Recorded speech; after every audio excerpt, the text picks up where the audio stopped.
Hello, everyone from Chelsea Fan TV. I hope we're all doing very, very well. Happy Wednesday to all of you. And here is the latest Chelsea transfer news updates. And to be honest with you, we've got plenty today, plenty going on. It hasn't stopped.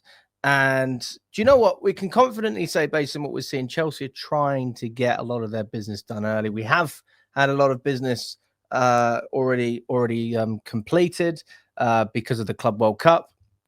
And there was a lot of frustration when we didn't get certain deals over the line during that short window. But we're back. The transfer window is back, and it looks like we're going to get plenty more deals over the line. Not just incomings, but outgoings as well. So without further ado, smash that like button, subscribe to the channel.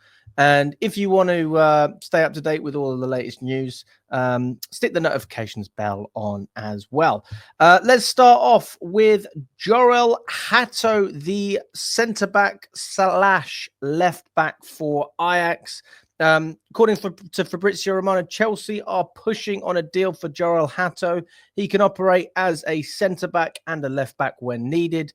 They have a good relationship with Ajax, so maybe other players can come into it alone or maybe a young player. Negotiations ongoing. So this is a deal which is looking very positive based on what we're seeing today. But let's not forget that initially when we heard about the potential valuations for Jorel Hato, it was anywhere from 40 to 60 million. And I think that there has been a couple of deals, whether you think they've worked or not, where we could have negotiated better fees. And I believe that we probably overpaid in some senses as well. And I think Jamie Gittins is clear and obvious. We paid a lot for him.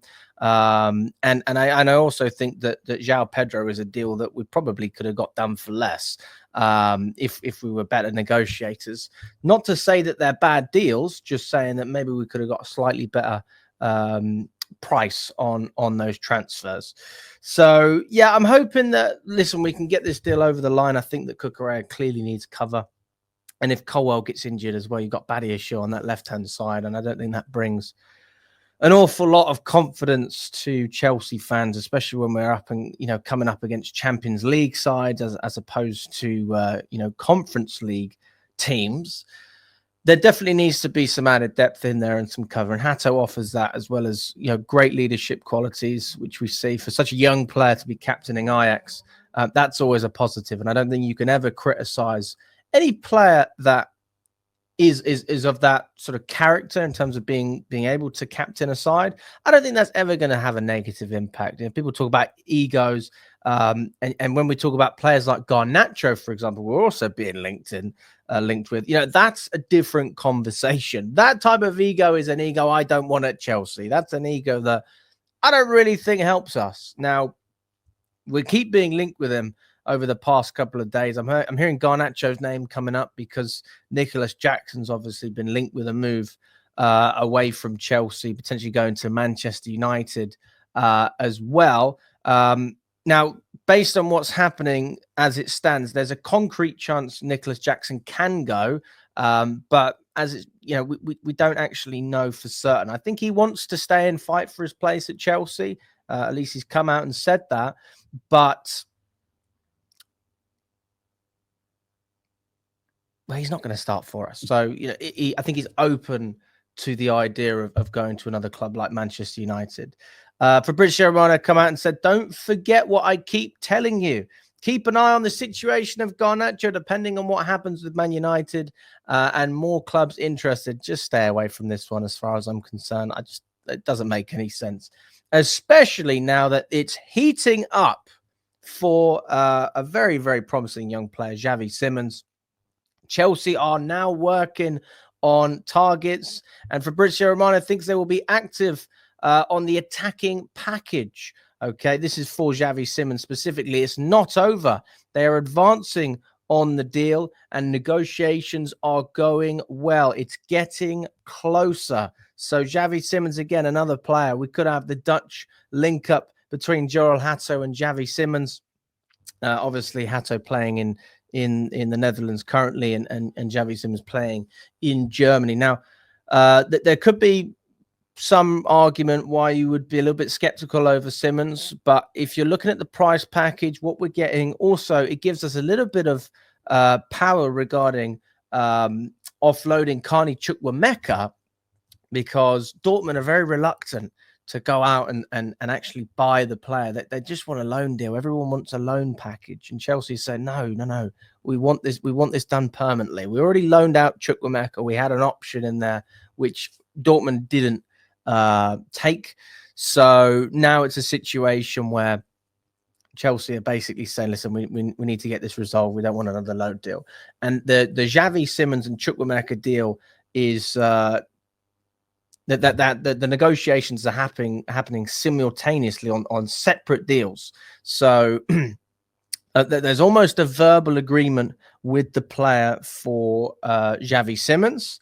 There is going to be more talks. Obviously, we're waiting to find out what the offer is going to be from Chelsea, but at the same time, Leipzig are looking at a deal for Chukwuemeka. And if that deal is to be taken seriously, you would imagine that that's going to be a permanent offer. Now, my argument is that they probably won't. It's not an argument. My opinion is that they probably won't offer anything like 40 million, but would Chelsea be opposed to an offer of 25 or 30 million? Or a loan option with an obligation to buy or something like that? I think that might be worth looking at, especially if you just want to get this saga over and done with. So we'll have to wait to see what happens there. Obviously, Arsenal have been monitoring the situation with Xavi Simons, but nothing's coming of it. It seems like the player is keen on coming to Chelsea, and we're keen on him. When you look at players that fit into a project, this gels perfectly. But at the same time, in terms of appeasing the fan base, I'm not sitting here saying this is a very, very proven player, because we're not signing Xavi Simons while he's at his peak. But this is a player who isn't, he's not, he is fulfilling his potential. And that's the best way I could say. If you look at his numbers, if you look at what he's contributed over the past 2 years in Germany, he's not getting worse. He's doing very, very well. He's capable of getting 25, 30 GA in a season, and I think that's respectable. He did play slightly less games last season. He had a small ankle problem.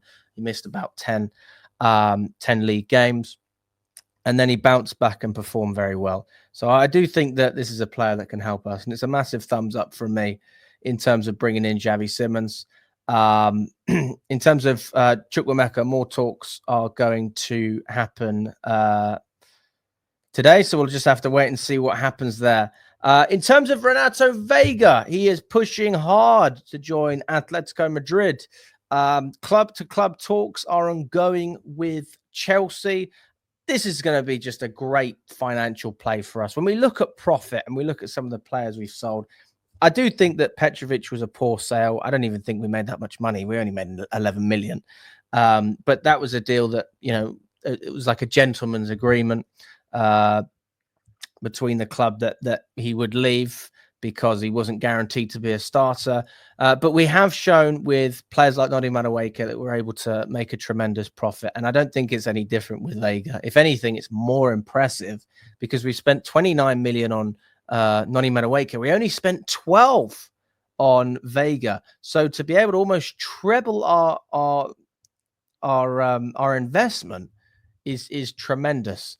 And say what you want about the footballing side, I think there's certainly an argument that he could be the player that Jorel Hato might come in and be, covering for Cucurella and also Colwell. But Veiga's made it very clear that he wants to play for Portugal and he needs regular minutes and he's not going to settle for less. So if you're not happy, if it works for all parties, on you go. Good luck. All the best to you. It's also understood that Fulham have explored the conditions of a loan and permanent deal for Kiernan Dewsbury-Hall. A formal approach to Chelsea will follow if they believe there is a deal to be done. This is reported by Sky Sports.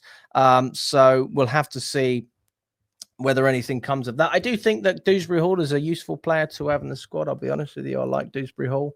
But he's never going to be a starter for us. So again, it's a similar situation to Veiga. If you're willing to be a part of this amazing project, which is turning out to be quite successful, contrary to a lot of people, to what a lot of people thought, winning two European trophy and a Club World Cup trophy, there is a part of you as a player which must think, especially in Jackson's shoes or Dewsbury Hall's shoes, maybe there's really something special happening here. If I leave, I could be missing out. So if he wants to be successful at Chelsea and win trophies, I think he's more likely to do well. He's not going to win much at Fulham, but in terms of his own career priorities and getting that game time, we'll have to see what happens there.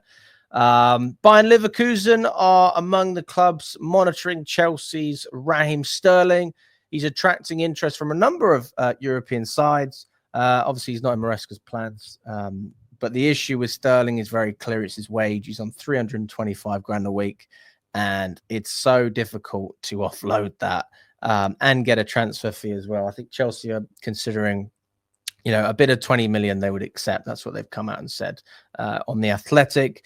It's a similar situation with Nkunku and João Felix as well. For the right price, both of them can go. That's about 43 million pounds. I don't think we're going to get 43 million pounds for João Felix. I think you're more likely to get that for Nkunku, but again, difficult when a player hasn't been playing regularly. I would personally not have an issue keeping Nkunku at the club. João Felix, you can go as far as I'm concerned. I think he'll probably end up getting a loan move to Benfica or something like that with an option to buy. As for Nkunku, like if Xavi Simons comes in, there's not really a massive place for him in this squad, and there's no reason for him to stay. Bearing in mind we haven't got that deal done yet, though, I can see Nkunku being a part of the project, but not if Xavi Simons signs for Chelsea on a permanent basis. So, yeah, lots of different updates, guys. It's looking pretty juicy. Obviously, I don't think we've had a loan offer for Disasi either from Villarreal. We heard that there was some interest there. Nothing to update you on there as it stands, but plenty of positives. And if we can get these two deals done with Xavi Simons and Jorel Hato, I think we have to say it's been an exceptional window, and we can leave it at that. Yes, the goalkeeping situation, still not happy with Sanchez in goal, but when you surround players with quality, it protects them, and with a better defense and just better players in front of you, you would expect Chelsea to be able to control games more, concede less chances, and take that pressure off of Robert Sanchez. So even if you're not happy with him in goal,